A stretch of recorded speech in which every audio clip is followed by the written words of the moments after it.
I'm Jason Haskell. I'm James D'Alessandro, and we are Emergent Design. We came up with the idea for Coralyte when we got accepted to the Artisans Asylum residency.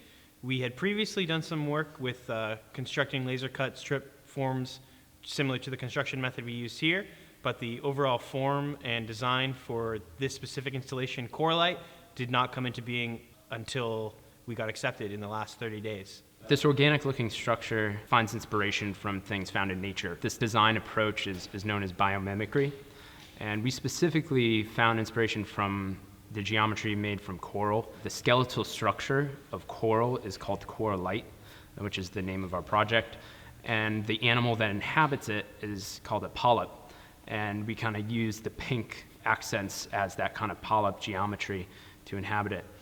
And the actual form and geometry and the structure of it is found in that biomimic design through minimal surfaces. Maybe you can talk more about that. Yeah, minimal surfaces, which is the overall tensile structure of this, is found in things such as soap films or in plant growth and mycelium growth in fungus and in bubbles when they join together. And it is a way that materials coalesce to minimize their surface area and increase their volume in many cases.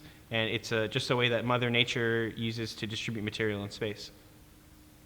We're really interested in scaling up from this size, not just in actual size, but also material. We'd like to work with composites or aluminum and make something that's more permanent and in the public realm. My favorite piece of the Coralyte project is the internal voids where multiple branches merge together, and it's large enough for you to stick your head into, and you can really get a sense for how massive the thing is. And given the fact that it's made of paper only, the sense of scale is really kind of incredible when you step inside it and you look from behind it in the corner, looking out into the rest of the room. Mm-hmm. For me, it's the moment in the center, in the core, where there's the highest density of the pink petal geometry, but also this complex form is merging and connecting at multiple spots at once, and you can, at a human scale, fit right into it and look all around you, and you feel immersed in this complex surface and geometry as if you're inside a piece of coral. Some of my other favorite moments are when you can finally see through the cutouts in the paper, and you can see the internal structure and the tabs and the binder clips inside holding the whole thing together, and you really get a grasp for all the parts and pieces that went into making this.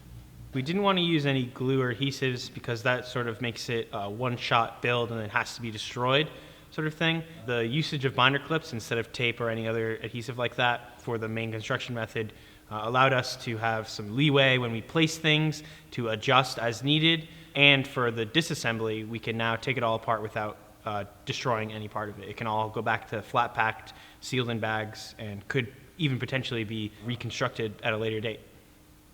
We're started now as an interdisciplinary design consultancy. We're working towards goals of growing into consultancy specific to architecture and engineering, working on larger scale permanent building projects, and even working with, at a smaller scale, in industrial design companies, even in the medical field, with new technology companies. We've done some client work for companies that do all sorts of things, from custom fishing lures to medical implants, lots of things like at the industrial design scale, product development scale. Mm-hmm. We're looking to get some clients where we do something at the building scale or a little larger than just a product development scale. The dream would be, a large manufacturing company who does really interesting products or projects, like some architecture firms that are doing really interesting computational design work, and they contact us because they want, some of our expertise on any part of the process, from form generation to fabrication information to assembly logic. Something like that would be really interesting.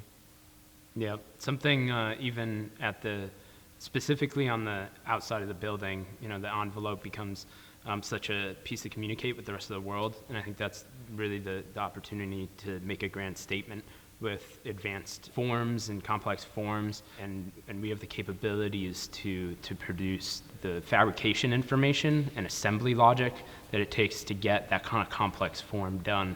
So really, if we got a call tomorrow that there is an exciting new building getting put up in New York City, and they needed a consultant to do computational design and fabrication information.